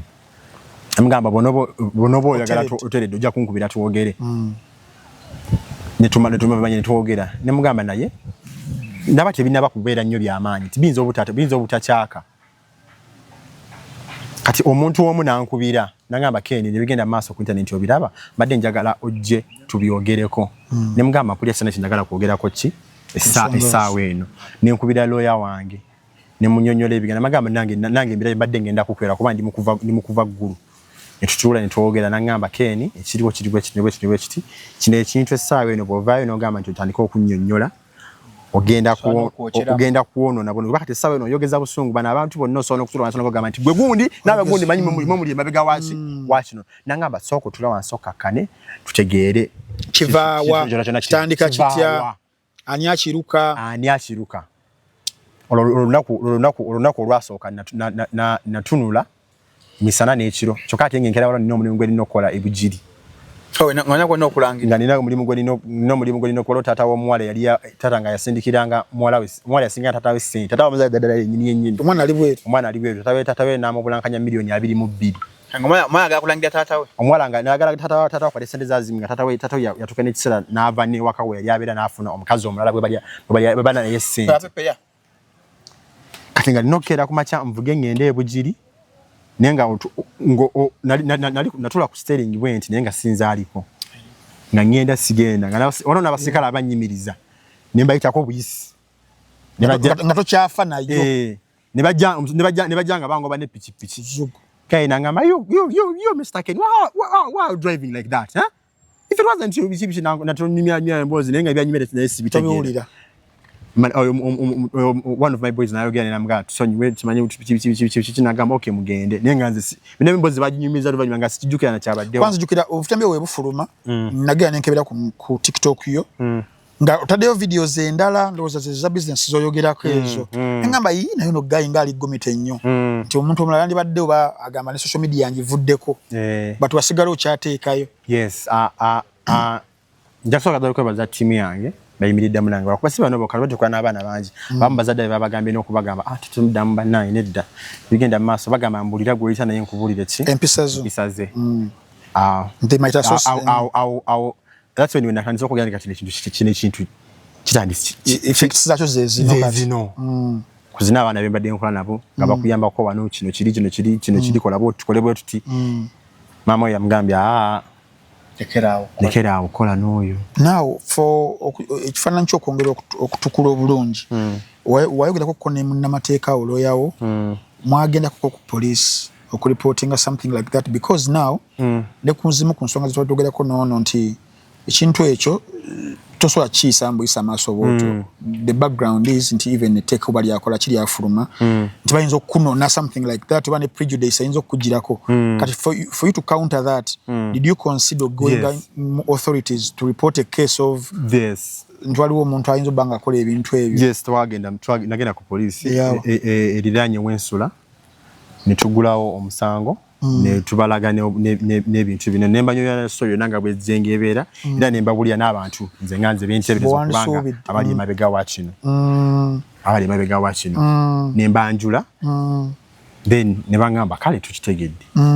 So mate sawa zino eri mu mikono gya poliisi okunoonyereza kwonna abayinza obba emabega. So twabadde awo submitting akatambyako kuba tugambe tunoonyereze originality y'akatambi. Of course badengenda okugamba akatambyako ne tukasubmittinga mu kitongole forensic ekikugu bakatapute kuba basobola otegeera dire kakwatibwa simu kye yakakwata era yakakwata yaliwa era yakaweereza kazi katambula katya bajja tulaba abakafunako nze lolo yakampeereza bwe bakasindika ku simu yo okuno ne kajja nawe nokaweereza so tegera kati Shalom kazi katambula katya so ebintu bino no tubirabanga ebyokusaaga nasoka nengamba kijja kuggwe nageza okulaba kakitandise okubanga kindyanze ng'omuntu kitegeera kasandise okubanga kindyanze ng'omuntu nengamba tojaga nonyonyole buli omu nti kino kyali wali abantu kati ngo omukyala gwegambye mukyala mukwano gwange nnyo omukyala mukulukulu tera kubya nakwokya 10 nakwokya 15 yangambye mwana wange nfeyitinze shoke enkubye bwendabye bino ebintu. So nenye tulana tuli mama wange ne munyonyo ne mulaga n'obujulizi nangamba Irani tadako supreme leader mpya Ayatollah tadako gwe Irani bafunye supreme leader mpya Ayatollah huyo mulabi. So nti netugezaako twasoka tukitwala mu ngeri y'amateeka sinaba kuvayo kubako kyenkola ki kyoyogera njagalako nonta njilo yange yangambe now can you can speak about it era bwe yangambe tosoka kukyogera ningamba Shalom I think I'm ready now to talk about it kyogerako. Yes ate ebiseera ebisenga nti obulimba buno busobola okwanguwa naye ate amazima gamba negajja at the end of the day so hopefully kati ate ekyanewunyisizza nga waliyo abamu abali mu kwekubira mu ssente z'okunkuba ekigu nga zazzemu nazo olutalo oli asasula abantu sente nga bali ku budget wawulira okikulanga ku TikTok abantu babo kolana nga field yemu bakuliko bakwogerako. I felt so bad teri kyasinga kummenya waliwo n'omwami omumpi MC Mayor yakola omutwe nga gugamba guguno nagulaba then mtabani wangu nakwenda ngamba Ken kuzibagamba kubiro no yogera nemugandi sina kunyenda kugenda buli mwaka uli muntu akola kyakola ki kyayagala nedda Ken no wali mukubide video najija nemugandi nedda mubaleke buli mwaka akola kyakola ki kyayagala cause ngalo yaba buli nageza ko kogera no muntu ajaga uno abadde inbox yange ngamba tokola boti so kati bwenera bwo omutwe Mr. Ken wa TikTok bamukutte alya dadda bamukutte haza yamukolera 3.6k meye bera hit yesebo mwesa gifuna kati omwana spy nangamba wandiyogedde ne MC Mayor omutwe atadde kwene empya ale video tajijjayo naye omutwe guno agukoleki agukyusa kuba tachinaako obukakafu nti bamukutta asiyaga nga mugamba nedda sigenda mukubira naye kuba yangamba ye mukwano gwe nga mugamba gweyogera naye bwe yamukubira namugamba kati sisobola mpozi ngajja ajje mu kamera atulaba nsanyonyole wala so akujja mu kamera abireke namugamba muleke ndozola nende bukole cyane bade kyekitya cyane kyekimu so it shocked me nti omuntu osona okubanga kale omutuukiridde nga baga nti ono tukola omulimu gwegumu amanyi media bwekola nga bagambye kukuba bakuba ne bakukulamu n'enjala naye nga ye kyafuddeko kiri kimu kyokka kulaba ng'akola ki walaba wayini balokeza ayo agamba oti and what was my submission when nalaba nasobola kulaba bwa TikTok era nasobola nenyigira ono kuba twali tumaze okukola program tugenda kukola bwe nagiraba amanyi TikTok ene tuwabya nnyo olaba kandi TikTok totegedde context kivaawa then nekintwala spy nangamba nedda si bwe kiri ekyoyino namba jange okole ki ogirabe ntambi bwe buki ntambi bwe buzibu alenga nange sali kugwenga muntu nagamba nti abazadde abalabye ebintu ebyo tuli kulwaffe but because sina kye nkumanyiko kubanga ekintu ekyo mbakubanga nali nkumanyika naye nali sina kimanyi nga ndabe nange kyali presented ngamba abazadde kati abazadde ku baana tuli kulwaffe obukitegera but there tubalewo kyantu kya gundi nnyo kinayogera tulina obuzibu ne internet nti ate oli musajja wa TikTok live akola live za TikTok yankubira nga kwata yakitekamu amanyi nako obanga mmeka yeti yali ku list y'abasasula list mpanvu nnyo nyini ddala yali koyo list mpanvu nnyo anti gambo yaliko kwali nga yali mukambwe nnyo byankubira nanga nti jangu onyonyole ne mugamba kintu kibaddewo misana ekiro nkubira mu jinyinyo kati nze nnyonyole ki era nebaza nti like badde kumpi nange babadde abantu abamagezi abensonga kubanze nganze sitegeera era nakera kumacha ne ngamba kati nyambadde kankume TikTok live olumuliro gukole gutya gwake ojja kwocha nino omukyala mukwano gwange Jazil atunda bizigo nange amakeno olaba kireke essaawa eno kekyo kyokolo okiraba tolina kyogenda kakasogenda kwongera kuyongoya kuliwa mu munnyo olwoka TikTok akampi nakakoze live kalewo kampi kati ate oyo yampereza ne message TikTok akampi kakola live awo nagira banajiri abo bonna be bali ku budget ebe bonna be bali ku budget y'omukulu walonze gwe nategerako be mikono era buligola atayina kyeyayogera ku nsonga zinene yambo nanga Ken oyina omuntu yenna ow'amaanyi gwe wanyiiza sente ngetambula sente ngeri mu kutambula watu baba TikTok finga ekiba andi otabula lwali ku TikTok bali ku TikTok no kutentera bakuchaya abantu ye target audience yabo yali yakukuba ngabala amanyi go gali nyaawo obalebeza nyaawo ku TikTok so omuntu omwe byankubiye namugamba muna sina kinchimanyiko naye nange bobiraba nga wembiraba nangamba no Ken n'okutamuko kukigere kuba omuntu atako kubanga ateke ku meza omuwendo gweguti kitegeeza wabawo kinene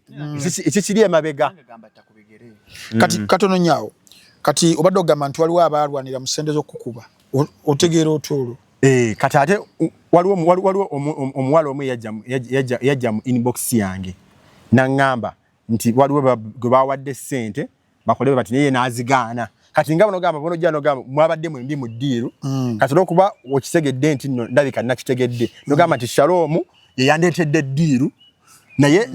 ne sente zenyini zenaziganye sene nezozera okubanga tutabuka nabagambye bwe bwa kukikola ekyo pozi mpebwe eziti bacho bakyo sijja kola ki sijja kukikola ngengabana ebaletedde obuzibu wakati wabe bombi yes bwenjo bwenkitegeera olona abajja unajja kati naga Kenya ebanange olona ne yakoze video na manager mimbo sana ngama Kenya so nywa mwana neze nabadde nkola ki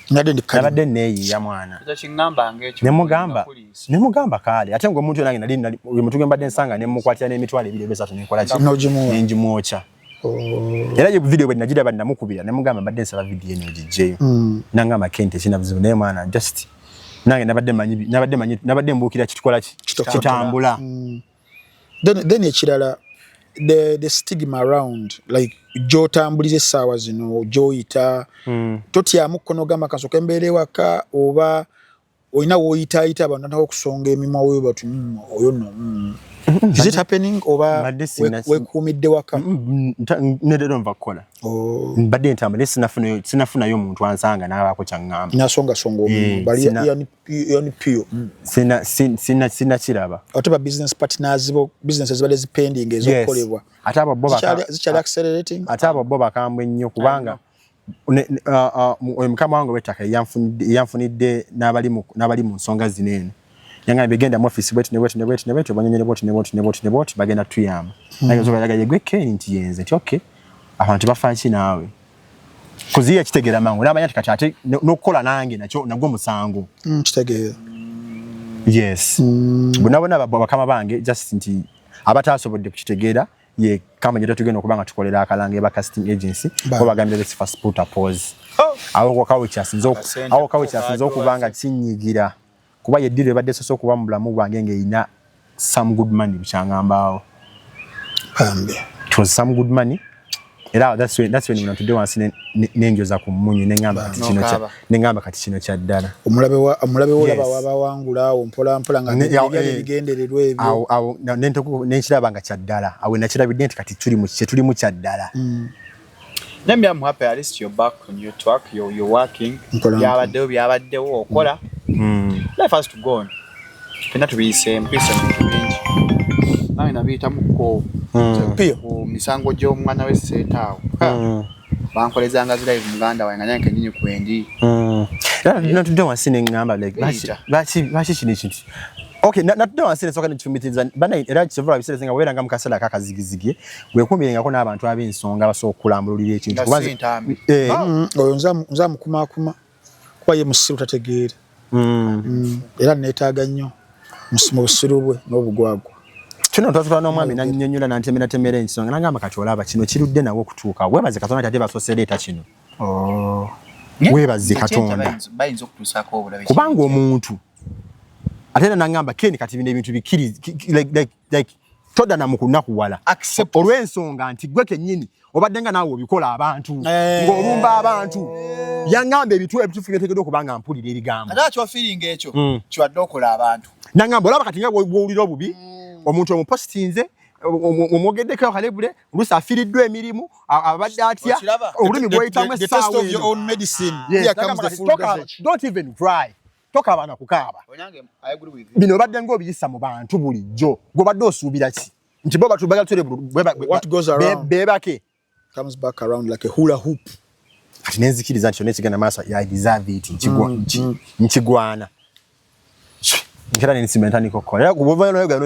n'oyo muntu enkera nakererawo ogenda okola ngamba kati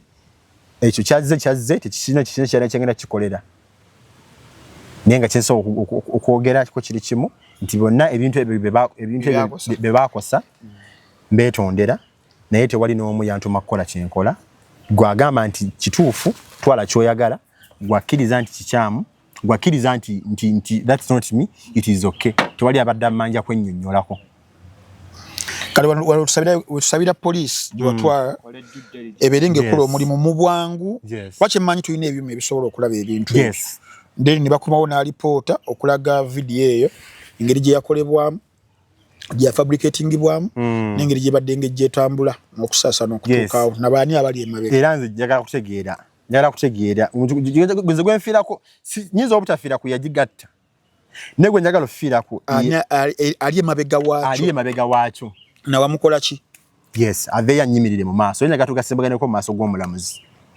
tojja mulabako kuba naye kyakola akimanyi kale poliisi olina okutuyambira osinga esobola okutulesinga n'emanyi nerawundinga off amazima nga manyiko kimu ku lwayo netegeekweka kituufu era lujja kuba bwe ruti ng'avuddeyo awo ndi wakati mufiireko bubi nnyo nkitegeera yes bajala kusaba bonnange ono wa Apple Studio owa Artificial Intelligence amaze n'okubeera nga atuuka zze wano aze kwogerako nange mugamba nti kiyeyo nina ebizibu essaawa eno owa Artificial Intelligence kati njagala kusomesa kati olaba ono omusajja wa AI Artificial Intelligence ayina master classes ez'enjawulo okusomesa ku bantu ku Artificial Intelligence kati akakatambi obanga wasoma introduction to AI Artificial Intelligence, generative AI tools ngozi and prompt engineering, AI for web design and programming, AI for business and entrepreneurship, AI videos and voice production. Osobola okutegeera yakakozi. Kiba kitegeeza nti gwali eyo yonna okwewala okuyisibwa mu mbeera Ken gye bamuyisizaamu beera ng'ogingira mu zino Artificial Intelligence master classes za Apple Studios bayigiriza abana computer ku bwereere wabula AI okumukusomesa n'okwongera gy'okumufuna mu business odetecting ebintu ng'ebyo osobola okubeera ng'obakubira ku namba y'essimu 0772 6 30 18 kanjiddemu 0772 63 0772 66 3018 basanga side zawe kawempe ku police ate na osolo bakubirako ne bajja wuli nobiranga bakusomesa enkola zino kwaka tuli mu AI era using it for business engeje mwenzo kubiranga mukola mu center mu mirimu gyonna kasobera ngo ina sim oba laptop oba kitegezo ino kubanga osoma AI spy hunter soma AI oberengo muteka mu vibe life views ze yongere embere berenge tambula bulungi nnyo kale tenga sikone kandi Mr Ken smile story mu kitegedde bulungi abale kutula bambereko tubagalanye bye bye.